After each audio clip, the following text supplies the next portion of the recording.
দেখেন এই চকলেটগুলো এই যে ডাইলা দিতেছি, এগুলা ডালার পিছনে একটা কারণ আছে। কারণটা আমি আপনাদেরকে এখন বলছি না, সর্বশেষে বলতেছি। আপনারা সম্পূর্ণ ভিডিওটা দেখতে থাকুন, দেখলেই বুঝতে পারবেন যে এই চকলেটগুলো ডালার পিছনে কারণ কি।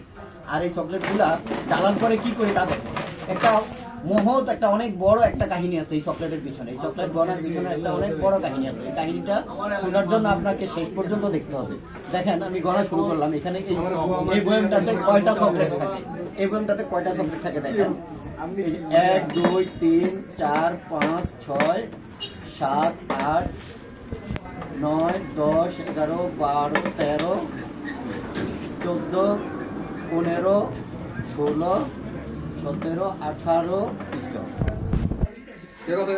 রেডি 98 99 100 1 2 3 4 5 98 99 100 এই 200 হলো 200 1 2 3 4 5 145 46 47 48 49 50 মানে 250 এই 250 পিস।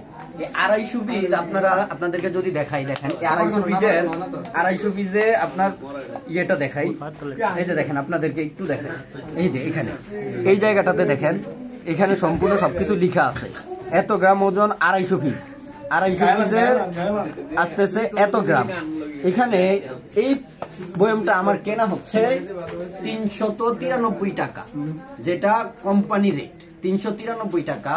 এবার আপনারা হিসাব করেন 393 টাকা যদি এটার মূল্য হয়, তাহলে এটা 2 টাকা পিস করে বিক্রি করলে এই 250 পিসে 500 টাকা আসে। 500 টাকা থেকে যদি এই 393 টাকা বাদ দেন, তাহলে আপনার প্রফিটটা কত আসে আপনারা হিসাব করে কমেন্টে জানান, ঠিক আছে?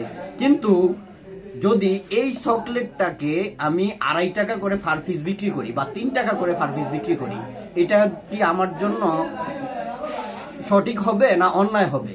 আসলে অন্যায় হবে না সঠিক হবে। সেই ক্ষেত্রে দেখেন এখানে গায়ের রেট লেখাও আছে অলরেডি। এই জায়গায় এই যে আমি আপনাদেরকে যদি দেখাই, এই যে কোম্পানির রেটটা এখানে লেখা আছে, আমি খুঁজে পাচ্ছি না আসলে। এই যে দেখেন 2 টাকা করে পার পিস করে 2 টাকা করে পার পিস 2 টাকা করে এই চকলেটটার দাম।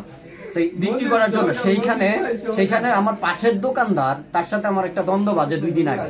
আগের একটা আপনি ফেসটাতে যাবেন, আগের আমার ফেসটাতে গেলে গতকালকে একটা ভিডিও, গতকাল কি পরশু দিন একটা ভিডিও আপলোড করেছি, সেই ভিডিওটা আপনি বিস্তারিত দেখবেন। তার সাথে আমার কথা কি পরিমাণ কথা কাটাকাটি হয়। সে মানতেই নারাজ যে এটা আর আমি 2.5 টাকা করে বা 3 টাকা করে আপনার সমস্যা কোথায়? ওর এইটার মধ্যে কতটা যুক্তিকতা আছে, তার জন্য আমি চকলেটটা রাখতাম না। কিন্তু তার কথার জন্য আজকে আমাকে এই চকলেটটা বিক্রি করার জন্য আমার দোকানে আপনারা এবার আসলে কমেন্ট করে জানাবেন যে এটার আসলে কতটা যুক্তিকতা আছে যে 2 টাকার চকলেটটা 2.5 টাকা কিংবা 3 টাকা বিক্রি করা। আপনারা জলদি কমেন্ট করেন আর ভিডিওটা বেশি বেশি শেয়ার করে দেন। শেয়ার করার পরে অবশ্যই আমি পাশের দোকানদারের সাথে এইটা নিয়ে প্রতিবাদে যাব। আপনাদের বেশি বেশি শেয়ার চাই, আপনাদের কমেন্ট চাই, আপনাদের পরামর্শ চাই যে আসলে এটা নিয়ে কি করবেন। আল্লাহ হাফেজ, সবাই ভালো থাকবেন।